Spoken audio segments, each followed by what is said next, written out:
We believe that the great stories of humanity are recent, that myths like those of Ulysses, King Arthur, or even biblical tales emerged in a relatively recent past.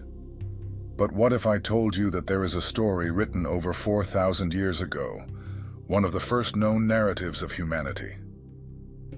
The Epic of Gilgamesh is much more than just a tale. It is an account of life, death, immortality, and what it means to be human. Today, we will explore the mysteries of this ancient narrative and discover why it remains so important to this day.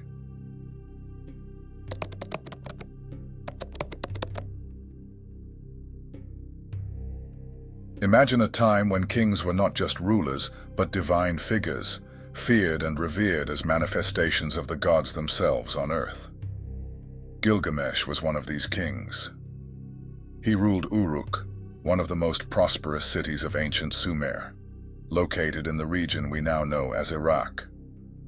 According to the clay tablets that narrate his epic, he was 2/3 divine and 1/3 human, a hybrid being, possessing powers that surpassed those of ordinary mortals. Uruk, his city, was a true colossus of antiquity. Surrounded by imposing walls, the city was one of the first great metropolises of human civilization. Gilgamesh is credited with building these walls, a feat that not only protected the population from invasions, but also symbolized his grandeur. However, despite being a powerful king and an invincible warrior, Gilgamesh was not loved by his people. His tyranny was notorious. He ruled with an iron fist, exploiting his subjects and abusing his power. Oppressed, the inhabitants of Uruk cried out to the gods for help. The gods, hearing the people's despair, decided to intervene. Thus, Enkidu was born, a wild creature conceived to be an equal to Gilgamesh and balance his strength. But before this transformation occurred, Gilgamesh continued his life in pursuit of adventures, glory, and a way to immortalize his name. His duality, part god, part human, made him a complex figure, someone who possessed superhuman strength and boundless ambition, but who, deep down, feared death and longed for a greater purpose. Gilgamesh was not just a king, but an archetype of the primordial hero. His power, arrogance, and quest for immortality make him one of the first literary characters to question his own existence. Throughout his journey, he would encounter challenges that would transform his worldview, leading him to understand that a man's true legacy does not lie in his strength or physical immortality, but in the marks he leaves in history and in the memory of those who come after him.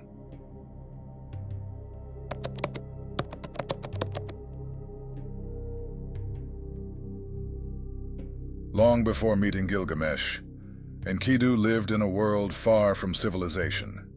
He knew no walls, understood no hierarchies, and had never felt the oppression of kings or the grandeur of temples. Created by the gods as a being of pure natural essence, he ran with gazelles, drank from springs alongside herds, and hunted freely in the vast plains. Enkidu was the very embodiment of wild nature, a spirit untouched by humanity's progress. His body was covered in hair, his habits were those of an animal, and his heart beat in sync with the earth's primordial forces. But the harmony of his existence began to crumble when Uruk's hunters noticed his presence. He freed animals trapped in snares, frustrated their hunts, and defied the established order. To men, Enkidu was not a savior, but a threat, and so they sought the intervention of King Gilgamesh, who, upon hearing of this untamed creature, decided that something had to be done. The solution came in the form of Shamhat, a temple priestess trained in the arts of love and wisdom. Her mission was to civilize Enkidu, to bring him from the wild world into the world of men. She found him near the springs, and with her presence and charm, drew him into a new reality. For days, Enkidu stayed with Shamhat, experiencing pleasures and conversations he had never known before. His once wild body began to change, and his once free mind started to understand human culture. Something was transforming within him. The beast was becoming a man. When he tried to return to his old life, Enkidu realized that the animals now avoided him. He no longer belonged to nature. His fate was sealed, and Shamhat guided him to Uruk, where he would face his true challenge, his encounter with Gilgamesh. The city of Uruk was a spectacle of greatness and decadence. Its imposing walls stood as witnesses to Gilgamesh's ambition, but within them the people suffered under the weight of his tyranny. Enkidu walked through the streets, observing the fearful gazes of the citizens, hearing whispers of dissatisfaction, and sensing in the air the tension of an oppressed people. Every step he took was a shock of reality. He was no longer among forests and rivers, but surrounded by stone structures, bustling markets, and majestic temples dedicated to the gods. It was then that Enkidu learned of Gilgamesh's actions. The king, despite his strength and intelligence, ruled with tyranny, exploiting his people and imposing his will without limits. One of his most outrageous practices was his right to sleep with brides before their husbands, a tradition that symbolized his absolute power over Uruk. To Enkidu, this was intolerable. He could not understand how a ruler could subjugate his own people and act without respect for those who served him. Outraged, he felt it was his mission to challenge this king and show him that his strength was not unquestionable. When Gilgamesh went to a wedding to exercise his right of primacy over the bride, Enkidu intervened. He blocked the king's path, defying his authority and declaring that he would not allow the abuse to continue. The confrontation between the two was not just a battle of strength, but a clash between two worlds, untamed nature against relentless civilization. Their combat made the city tremble, with both demonstrating equal strength, blow for blow, neither yielding to the other. The people watched in silence, both amazed and terrified by this epic struggle. But something unexpected happened. In the heat of battle, a mutual recognition was born.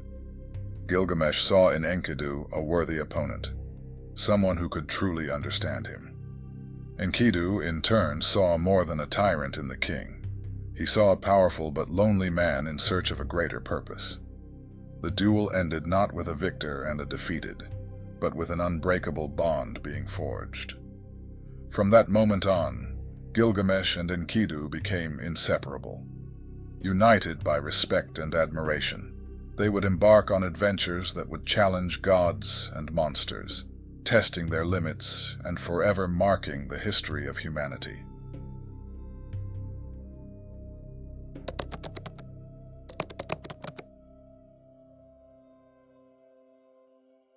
After sealing his friendship with Enkidu, Gilgamesh felt that his journey was only beginning. Life in the city of Uruk, surrounded by wealth and power, was no longer enough to fill the void growing inside him. The king desired more than the admiration of his people. He longed for eternal glory. Determined to prove his worth and etch his name into history, Gilgamesh decided to embark on one of the greatest undertakings ever conceived by a mortal. The journey to the Cedar forest, home of the fearsome guardian Humbaba. The Cedar forest was a forbidden domain, a sacred land protected by the gods themselves. Its majestic trees touched the skies, and its interior was shrouded in ancient shadows and unfathomable mysteries. Guarding this forest was Humbaba, a creature of overwhelming power, whose eyes burned like fire and whose presence instilled terror even in the bravest hearts. His role was clear: to keep men away from this divine sanctuary. But for Gilgamesh, defeating Humbaba would be the ultimate proof of courage and strength that a king could accomplish. The decision to depart was not met with enthusiasm by the sages and priests of Uruk. They warned Gilgamesh of the deadly dangers that awaited him and pleaded for him to reconsider. But the king, as impetuous as ever, was unwavering. Enkidu, knowing the extent of the dangers they would face, hesitated at first. He knew that Humbaba was not just any beast. He was an entity created by the gods themselves, endowed with strength beyond human comprehension. However, his loyalty to Gilgamesh was unbreakable. Thus, seeing the unshakable determination in his friend's eyes, Enkidu agreed to accompany him on this bold expedition. Before departing, the two heroes sought the blessing of the gods. Gilgamesh offered sacrifices and prayed to Shamash, the god of the sun and justice, asking for protection against the dangers they would encounter along the way. Shamash, impressed by the king's audacity, warned him of the challenges of the journey, but granted him his blessing. With their hearts set aflame by the promise of glory and divine protection, Gilgamesh and Enkidu took up their weapons and left Uruk behind, venturing into an unknown world filled with trials. The journey was long and arduous. For days they traversed vast expanses of desert, enduring the scorching heat of the day and the biting winds of the night. Towering mountains rose in their path, and raging rivers threatened to sweep them to their deaths. But no obstacle was great enough to halt Gilgamesh's determination.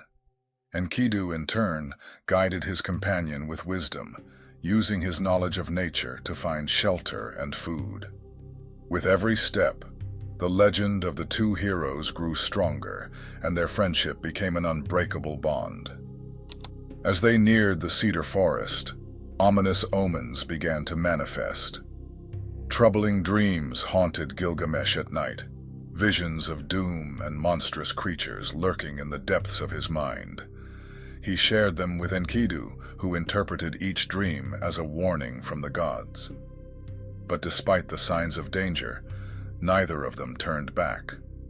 Courage propelled them forward, like a burning flame that could not be extinguished. When they finally arrived at the entrance of the cedar forest, the air grew heavy, charged with a supernatural force. The forest was not just a physical place, it was a sacred domain, where the presence of the gods could be felt in every shadow and whisper of the wind. The colossal trees seemed to watch the intruders, and an unsettling silence hung over the place. The resinous scent of the cedars mixed with the damp earth, and sunlight barely penetrated the dense canopy.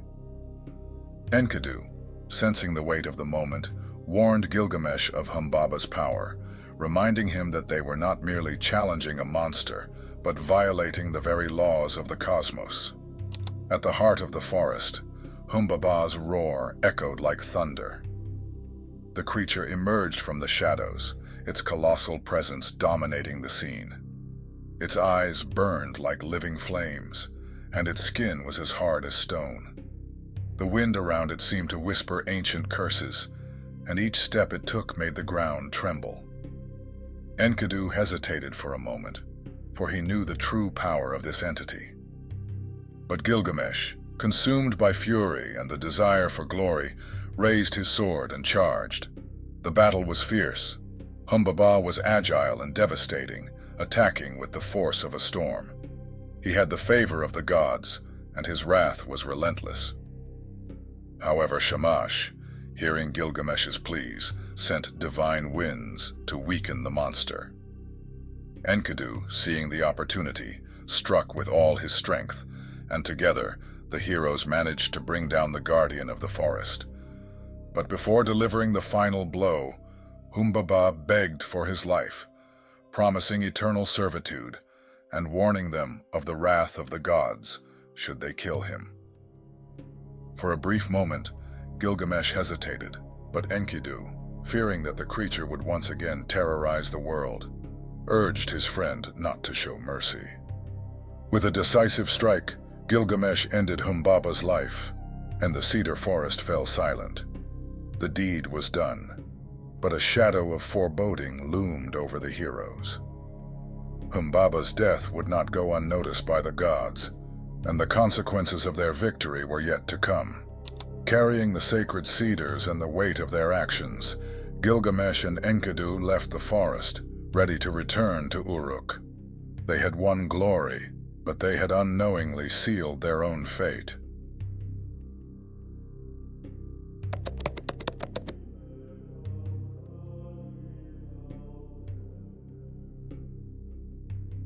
The glory of victory over Humbaba echoed throughout Uruk. Gilgamesh and Enkidu had achieved feats beyond what any mortal had dared to dream. But the scales of fate never tilt to one side alone. If men defy the gods always demand their price. And this price would come in the form of a tragedy that would change Gilgamesh forever. After the battle in the Cedar forest, the heroes returned to Uruk covered in honor, but also marked by an unforgivable transgression. The gods had set boundaries for mortals, and Humbaba's death was an insult to the divine order. To punish the heroes, the gods convened in council and decreed that one of them must die. And the chosen one was Enkidu. The once indomitable companion of Gilgamesh began to wither away. The vigor that had once made him rival the king of Uruk was consumed by a merciless fever. Enkidu, who had fought beasts and defied gods, now lay weak, bedridden, cursing his own existence. In fevered delirium, he cursed Shamhat, the priestess who had brought him into the world of men, for without her, he would never have known pain and death. But over time, his rage turned to resignation. Before passing, Enkidu blessed his journey and accepted his fate. Gilgamesh watched helplessly as the life of his most loyal friend slipped through his hands. For the first time, the great king, who had never feared anything, felt the weight of mortality. His heart, which had once longed for glory, now drowned in despair. When Enkidu finally breathed his last, a devastating silence filled the palace. The king of Uruk, the warrior who had faced monsters and challenged the heavens, fell to his knees, consumed by a sorrow that no battlefield could ever inflict. Enkidu's body was prepared with the most grandiose funeral rites Uruk had ever witnessed. The streets were covered in ashes and lamentations, for even the citizens recognized the irreparable loss. But for Gilgamesh, the ceremonies were not enough. He could not accept his friend's fate. If Enkidu, strong as a wild bull, had succumbed to death, what did that mean for him? The thought of his own end began to haunt him. Thus, in the midst of grief and mourning, an obsession was born: to find immortality. Gilgamesh left Uruk without looking back. Dressed in animal skins, abandoning his crown and glory, he became a wanderer, a man in search of something that defied the will of the gods. His spiritual journey had begun, and he would face challenges that would take him to the very edges of the known world. For now, to Gilgamesh, there was nothing more terrifying than death itself.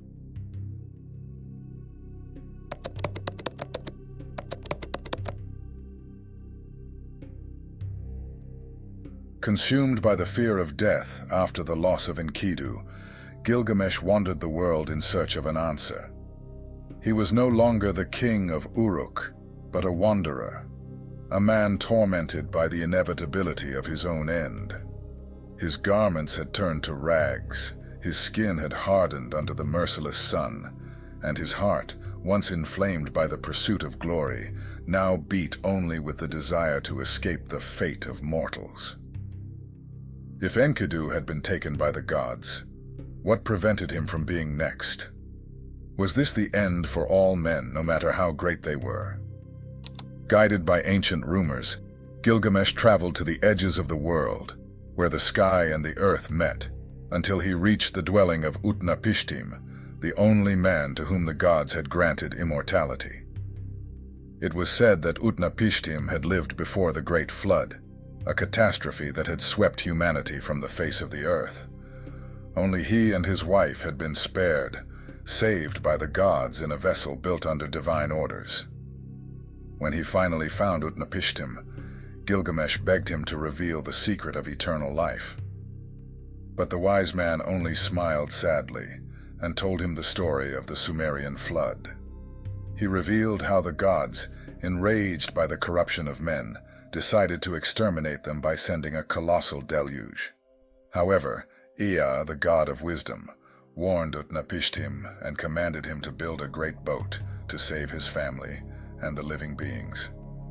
For 7 days and 7 nights, the world was consumed by the waters. When the rains finally ceased, Utnapishtim made an offering to the gods, and Enlil, remorseful for his wrath, granted him immortality as a reward for his obedience. After hearing the story, Gilgamesh despaired. If even an event as grand as the flood had not prevented death from continuing to reign over men, what hope remained for him? But Utnapishtim offered him one final challenge. If Gilgamesh could stay awake for 7 days and 7 nights, he would prove his mastery over mortality. The king of Uruk accepted, but the weight of fatigue overcame him, and he fell asleep. When he awoke, Utnapishtim showed him aged loaves of bread, one for each day he had slept, proving his failure. Defeated, Gilgamesh prepared to return to Uruk, resigned to his fate. But before he left, Utnapishtim's wife took pity on the hero and revealed one last secret. At the bottom of the ocean grew a plant capable of restoring youth. With a renewed spark of hope, Gilgamesh dove into the waters and retrieved the miraculous plant. However, on his way back, while resting, a serpent emerged from the shadows and stole his precious discovery. The king watched helplessly as the creature vanished, leaving only its newly shed skin behind. And so, Gilgamesh understood the truth he had avoided accepting. Death was inevitable, and immortality was beyond the reach of men. No matter his strength, his courage, or his achievements, his true legacy would not be found in the pursuit of eternity, but in what he built and left for future generations. With this newfound wisdom, Gilgamesh returned to Uruk, no longer as a warrior obsessed with death, but as a king who understood the value of life and memory. He looked upon his walls, his people, and the grandeur of his city, realizing that although he could not live forever, his name and deeds would never be forgotten.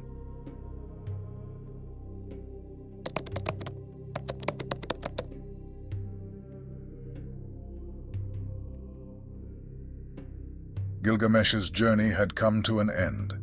He had traveled to the ends of the world, faced colossal creatures, challenged the gods, and sought with all his strength to escape mortality. But now, he returned to Uruk, without the immortality he had so desperately desired. The weight of defeat accompanied him, but in his heart, a new understanding began to emerge. Standing before the gates of Uruk, Gilgamesh lifted his eyes and observed the towering walls of his city. Each stone had been placed under his command. Each structure was proof of his legacy. For the first time, he did not see just stones and towers, but the mark of his existence in history. He had finally understood that the immortality he sought was not in the body, but in the works and memories he left for those who would come after him.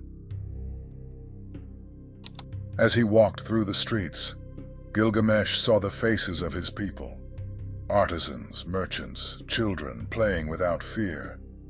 Glory was not in the conquest of impossible feats, or the pursuit of what lay beyond human nature. True glory was here, in the life he had helped build, in the tales that would be passed down from generation to generation. He realized that death could not erase him, for his name would live on through those who would retell his story. Gilgamesh climbed the city walls and gazed upon Uruk under the light of the setting sun. The wind blew gently, as if carrying the whispers of time. He was no longer the arrogant king who sought to defy the gods, but a man who understood the value of his journey. If his body would one day return to dust, his actions, his words, and his deeds would endure. And so, Gilgamesh found his true immortality, not in eternal youth, not in escaping human destiny, but in the certainty that his life would echo through the centuries in the poems and songs of those who would remember his name. He had accepted his place in the cycle of existence, and at last found peace. The Epic of Gilgamesh is not just an ancient myth. It is a reflection on the human condition, the search for the meaning of life, and the inevitability of death.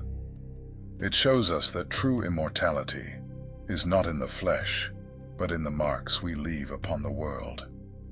If you enjoyed the video, leave a like and subscribe to the channel. Thank you for watching.